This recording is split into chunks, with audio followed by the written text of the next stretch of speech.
ইফতারের আগ মুহূর্তে ইফতার করব, তখন আমার এক সহপাঠী আমাকে বলে যে তোমার গাড়ির পিছনে একটা ব্যাগ ছাড়া পড়ছে। তখন আমি ব্যাগটা খুলে দেখি, দেখার পরে দেখি যে না, বিপুল পরিমাণ স্বর্ণ অলংকার, এবং আমি রাত 10টা পর্যন্ত গাড়ি চালাই এবং মালিককে খুঁজতে থাকি। তো মালিককে খুঁজে আমি সেদিন না পাই, তখন ব্যাগটা আমি বাসায় নিয়ে যাই। বাসায় নিয়ে যাওয়ার পরে আমার আম্মা যখন দেখে বা শোনে, তখন সে বলে যে এটা অবশ্যই যার জিনিস তাকে বুঝে দিতে হবে। আমি সেদিন থেকেই ব্যাগের মালিককে খুঁজতে থাকি। আমার সহপাঠী, বন্ধুবান্ধব এদেরকে বলছিলাম যে কারো যদি ব্যাগ হারায় থাকে আমাকে একটু বলো, কিন্তু ভেতরে কী আছে আমি সেটা বলিনি। তো গত 4ই মার্চ আমার এক সহপাঠী আমাকে ফোন দেয় যে একজন ভদ্র মানুষ খুঁজতেছে, তার ব্যাগ হারিয়ে গেছে।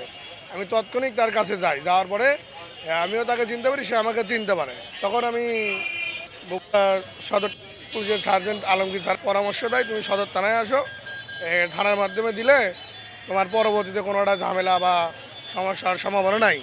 তখন আমি সদর থানায় আসি এবং ছাত্রদের মাধ্যমে তারা মালামাল তাকে বুঝিয়ে দেয়। খায়রুলের যেই সততার যে নিদর্শন, এটা আমাদের যুব সমাজকে বা শিক্ষার্থীদেরকে কিভাবে অনুপ্রাণিত করতে পারে? খায়রুল সম্পর্কে একটা কথাই বলবো, আমি আর চাকরি জীবনে আমি যতগুলো সব ড্রাইভার দেখি, ড্রাইভাররা মূলত এরকম হয়। প্রায় 26 লক্ষ টাকার সম্পদ ফেরত দিয়েছে।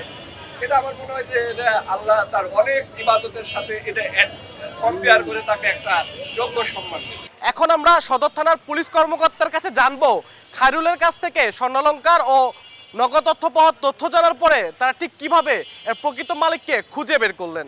হাইওয়ে পুলিশের একটি সিসিটিভি ক্যামেরা আছে, ক্যামেরার মনিটরিং করে এবং তাৎক্ষণিকভাবে ক্যামেরার ফুটেজ নেওয়া সম্ভব হয় না। পরবর্তীতে উপশহর হাইওয়ে পুলিশের এই এলাকার হেডকোয়ার্টার, সেখানে গিয়ে মনিটরিং করার পরেও ওই সিএনজিটা তাৎক্ষণিকভাবে শনাক্ত করা সম্ভব হয় না।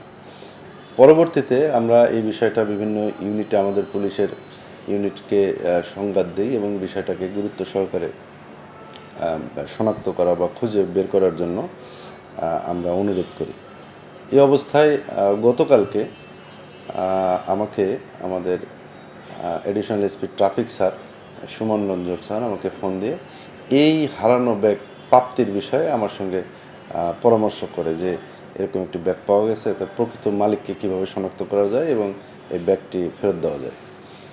পরবর্তীতে আমি ওই প্রকৃত মালিক এবং যে ব্যাগটি পেয়েছে সিএনজি চালক খায়রুল এবং পাশাপাশি সে শিক্ষার্থী শাহ সুলতান কলেজে ম্যানেজমেন্টের অনার্সের সেকেন্ড ইয়ারের স্টুডেন্ট সে, এবং প্রকৃত মালিক শাহিন, তাদের উপস্থিতিতে আমার ওই সদর ফাঁড়ির ইনচার্জকে দিয়ে আমি ব্যাগটি খুলে তার 18 ভরি স্বর্ণের বিভিন্ন অলংকার এবং 15,000 টাকা সহ তার পরিধেয় অন্যান্য কাপড় চোপড় একদম যেভাবে রেখেছিল সেভাবেই পাওয়া যায়।